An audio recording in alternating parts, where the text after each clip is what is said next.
died of a brain tumour. Was that it? That was the one who perished, wasn't it? Yeah, That's what yeah. we got up to, wasn't it? I just forget his name now.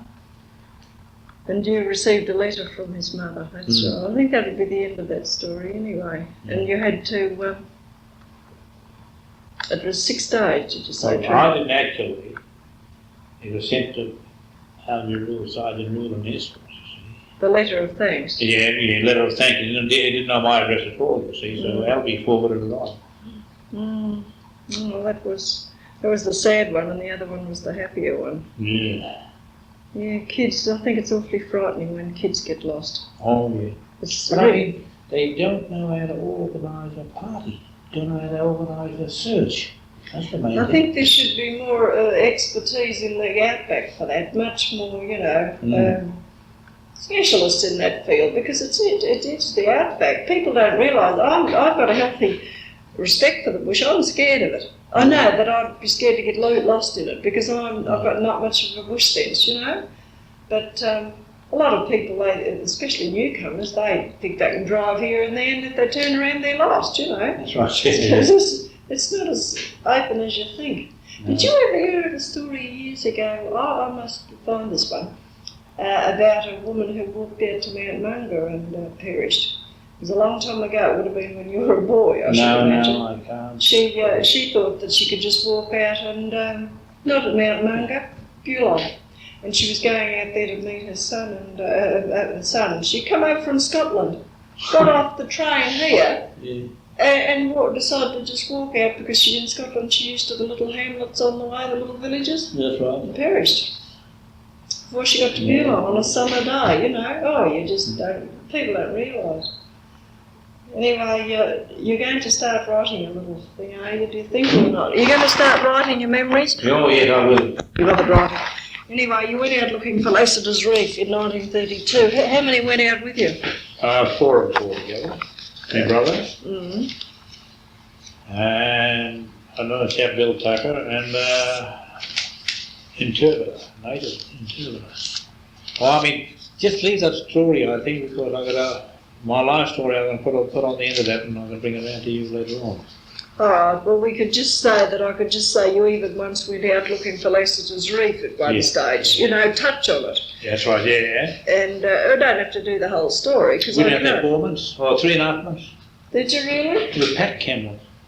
I got the photos and everything of it. See, I did a story on Harry Dimer on his trip. Harry, yeah. But where did you go? The same area as him? No, he's a bit further up. I kept further down. Oh, well, because he went out from Lebanon, I think. Yeah, he did. He went out from Lebanon through Minnie Creek, right up to the Warburton Ranges. But I come from Rawlin on the Trans line. Did you? Yeah, cut straight across. Oh, well, that's good. No, well, you can do that whole story, but I'll touch on it because that'll make you still interested in gold, see? Yeah. And that'll give added interest. With pack camels, you wait 4 months. Did you run out of food or anything on that trip? No. Oh, you wouldn't because you'd live off the land or something. Yes. But I mean, we took 300 pounds of flour with us. 250 pound bags of flour. Did you run out of, you didn't run out of tea or anything like that, did you? No, we had plenty of tea, sugar, I provided for that. Well, what about water? Did you have trouble with water? No, we had plenty of water. How was that? Did you know where to find it or was the weather right? We used to get up early in the morning, on a frosty morning, and see the smoke going up to the natives. They always camped on kind of a rock over it. See? You see it smoking right out. It cuts straight across from there. There the natives camp. But you got to get permission from them to go and get water. And is this why you had your interpreter with you? Yeah, the interpreter with us, you see. You got one from that No, from the West End.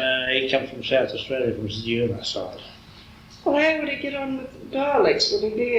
Yeah, practically the same. Was it? All day, you see. He's up at all day, this bloke. Near enough. But the habit was, you saw a tribe of natives, you'd walk this way, you see them over there, and you walked about with a camel's maul, a couple of 100 yards, and you leave the camel, you walk out, sit out in the open.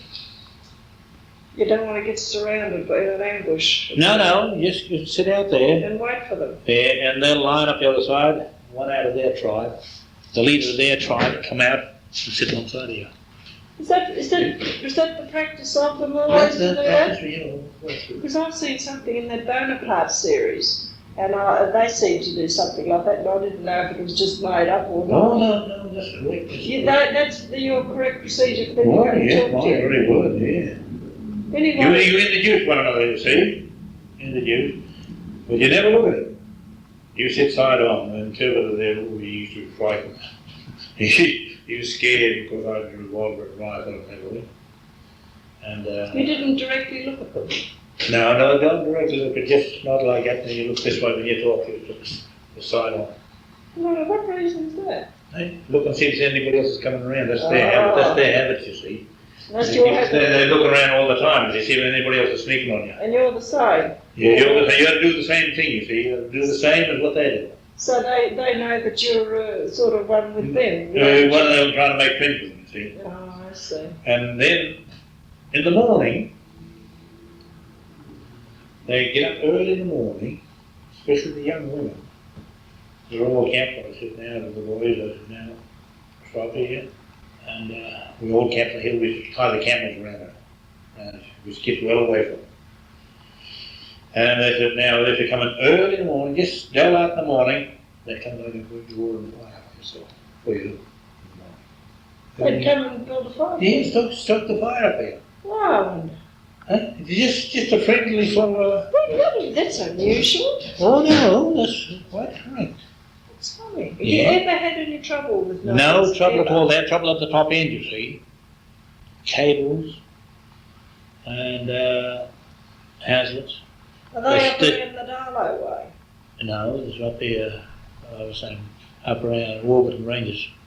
Because I've heard the Darlow natives were supposed to be a bit... Oh, they were there. They savage bombs there. They're really known for that, because my dad told me that. Yeah. And they were, some of the other expeditions had trouble with natives, did they? Yeah, they started interfering with the women. Oh, well, there's always a reason for it. There's always a reason for it. Yeah. I've done a lot of research on natives lately, you know. Mm. And that's behind it all. Yeah, it's behind it all, because I know for a fact Sam Haslett and his son. I'll switch this off now. Anyway, that's that. Now, you were saying your father was a runaway whaler, Yeah. and you don't know the name of the boat. No, I tried to find the name of the boat, I couldn't. Only one that knew about her, Millie Newell, her father. Millie Newell, Yeah. N-E-W-E, yeah, her father. Her father was a runaway whaler too at the same time, you see. There were three of them ran Three away. of them, Peter Henrickson, Dad and Newell. And Millie was up, she's in Katanning, and I rang Katanning, because she's in, she must be around the 80 mark. And she was away on holiday somewhere, over in the eastern states. Well, what you should be able to get a bit of an idea, because about how old was your father when this happened? Well, he born 1860. He was born 1860 in Germany, was he? In Germany, Yeah. in Hockenheim. Yeah, That's near Heidelberg, I believe. yeah. And he ran away now, must be in the 80s, he's 24, I think. Or I'll be only guessing. Well, you don't know about what age you got married? No, well, Harriet born 1894. Well, there we are, 1894. That gives some idea. And often they were only married a year when they had their first child. 1894. Well, he could have been, and you say he was born in what, 18 what? 1860. 1860. Well, he was 34 when the first child was born. Yeah, well, he's run away whaler before that. I might be able to get some. Your other brother down there in Albany, in Esperance, you see, Harry, he might know what year. Because he's 10 years older than what I am. Yeah. He's got a marvellous memory too. Mm. He's 85, he'll be 86 this. He still drives a car around. Does he? How many were in your family? 7. Let me see now. 7, 8, 9. 9 of you? 7 boys and 2 girls. Oh, that's a big family. Mm. And what did any of you follow, like... Oh, no, that's not what I was going to ask you. Wait a minute. That's the good one. I better hang on to this one. That's right, the size of your family, your father's family. What was your mother's first name? Topsy. Topsy. And he met her up on the station, or where? Oh, down Israelite Bay way somewhere. No, it's around Thomas River, you know, it's long before my time. Mm-hmm. You see, I'm the 4th one. There's 2 girls and a boy older than me, you see, and I'm the 4th one. And he was working at Campbell Taylor, 89. Must have been, wait a minute. No, I'll be telling lies because I wouldn't know what day. But I might be able to get some more information from Harry, you see, because he'd know better than what I would. Well, I suppose it's not that vital a year, but now he ran away.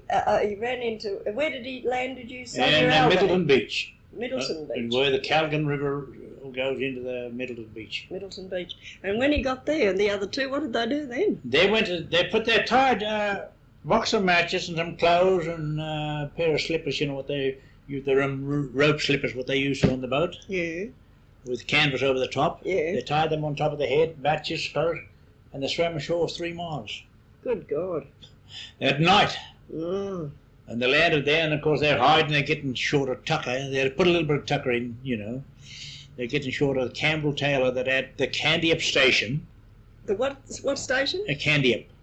That's up in the Kalgoorlie River. I wonder how that would be spelled. I would not know. Candiup. Yeah. Oh, well, Candiup station. I mean, you'll soon find out in Melbourne, yeah, right. Mm.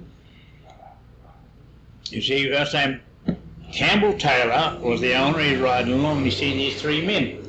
And he wanted to know, and of course they could talk English. My dad was in America quite a few years. He was 16 when he left Germany. See? He went with his other brother in New York. He served his time as a slaughterman. Oh, yeah. You see, in New York. And from there, they got tired of this. And he wanted to come out to Australia.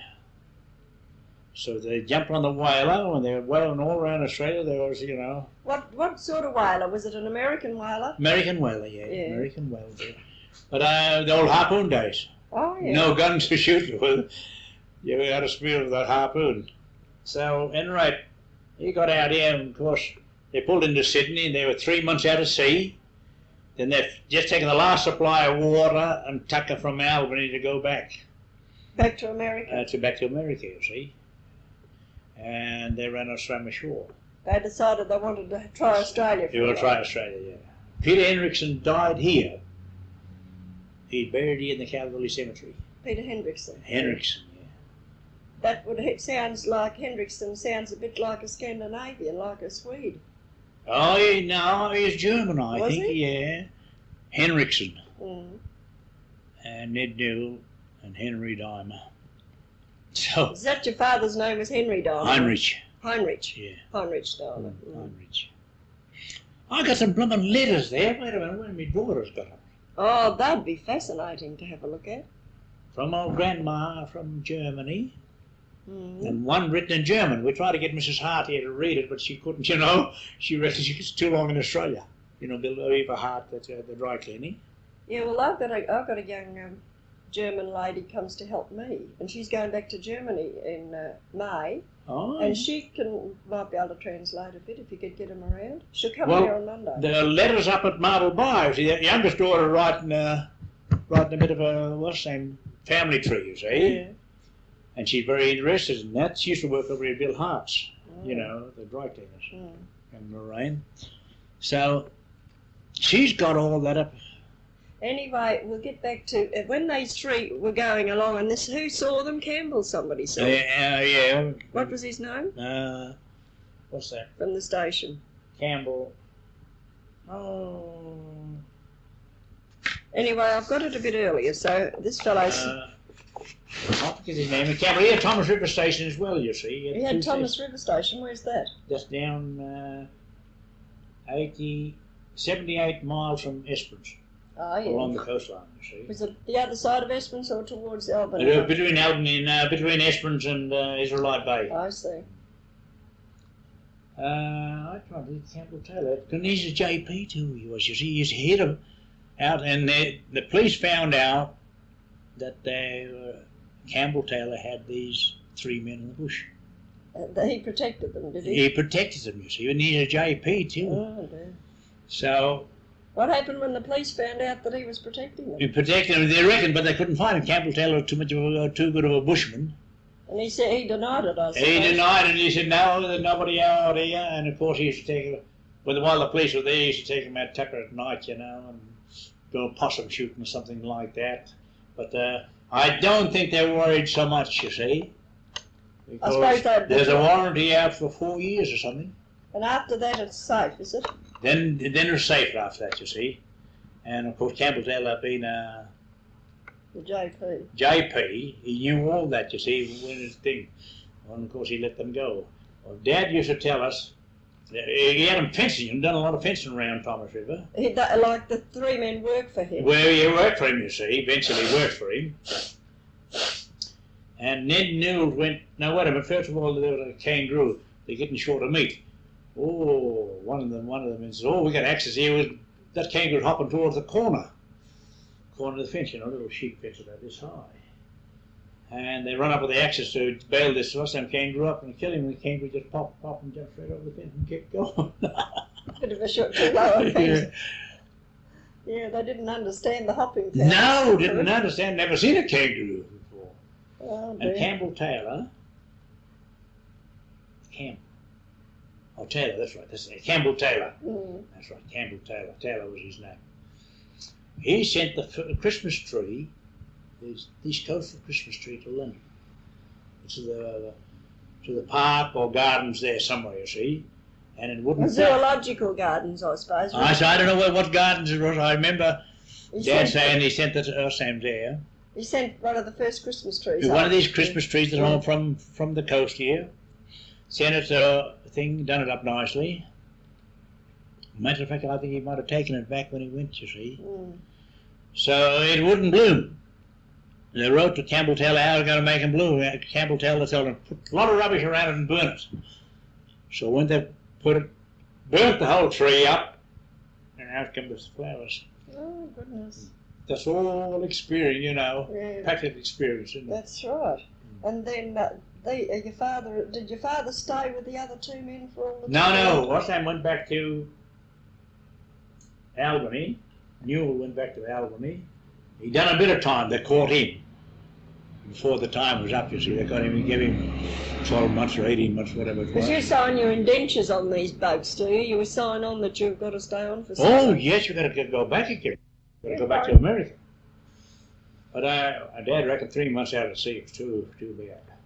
Was it, wait a minute, that would still be sailing ships or was steamer? Yeah, old sailing ship, yeah. It was sailing or was there still part steamer then? No steamer then. It was All sailing It ships. was sailing ship. Well, in the 80s then, right? That's right. Well, if he was born in 8, no, there could have been a steamer by then, you know, sail and No, steam. this is... But these were still the sailing ship, yeah.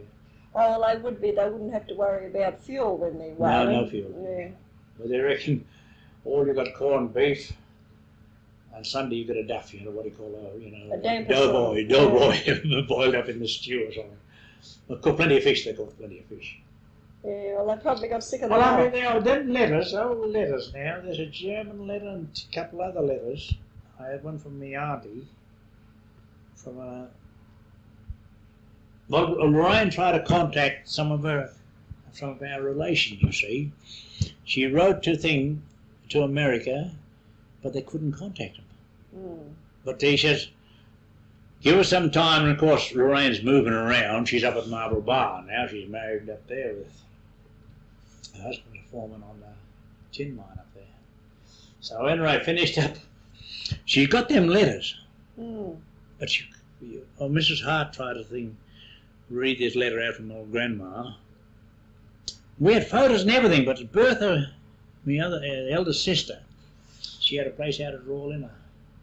All these photos and a lot of the letters and everything, the little hut caught on fire and burnt the lots. Oh, what a shame. And the old clock, one of them old grandfather, not, you know, one of them clocks about this high, this side, this side.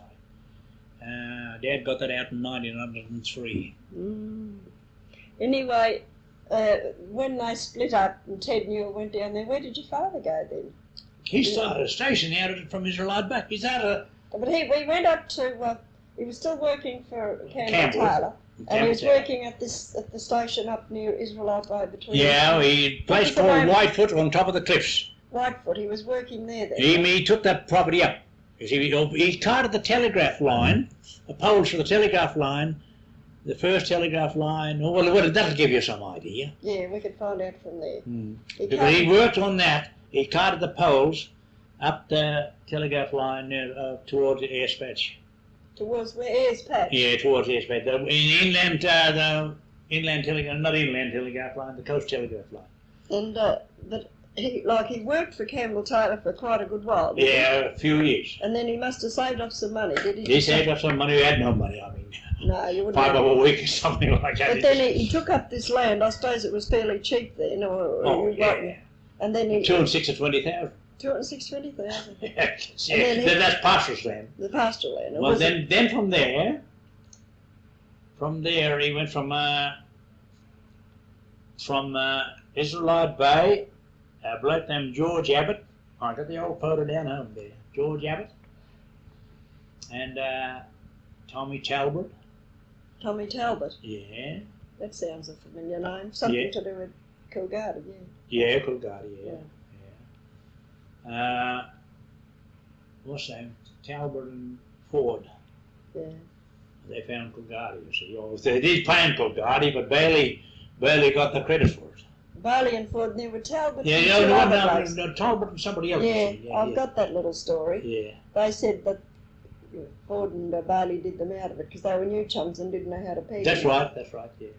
But they had Binnaringia Station. They had, what's the name of that one? Binnaringia. Binnaringia Station out from Binnaringia out from Ridgey. First of all, they went down to Kennedy's McGill. They took Mondrabilla and Majura. Who these Talbots? Talbots, yeah. Talbot was Fred and Tommy Talbot. And they took how many stations did you say they had? There are 3. He finished up with I think about 20 stations and 7 pups. Did he? Oh, Tommy Talbot, yeah. Oh, what were the names did you just say a minute ago? Mondrabilla? No. Mondrabilla. Mondrabilla, yeah. And Majura. You know, Majura on the yeah. highway, and Mondrabilla 60 miles further on. They bought that off of Kennedy and McGill. Oh, And of course, first of all, in 1903, when I was born, they took up Nannabinya Station, Abbott, Dimer, and Talbot. Well, they couldn't make it do. I mean, in the dry season, they may put a dam down there. Was that your father's first little first episode plot, into the Gland? Nannabinya Station. Matter of fact, Carl only sold it the other day. Oh, yeah. My brother Carl. Oh, so it was still sort of in the family, was it a bit? Oh, yes, he handed right down, you see. So, anyway, Talbot wanted to kick off, get something, but he pinched a couple of horses from Nannabinya Station. Took them over there, but we never ever got them back.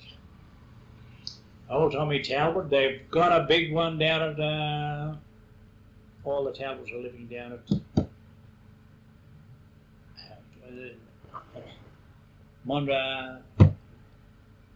Bunbury. Yeah. What's the name Junction? What's it called, the junction down there? I don't know much about that area. Yeah, what's the name Junction? Anyway, after your father finished with Talbot and the other, he was working that for a while. He worked on his own then, you see. On that old station, yeah. Of Mondrabilla? No, Nannabinya. Nannabinya. Can't even spell it. Nanambia. Nanambia. Mbia.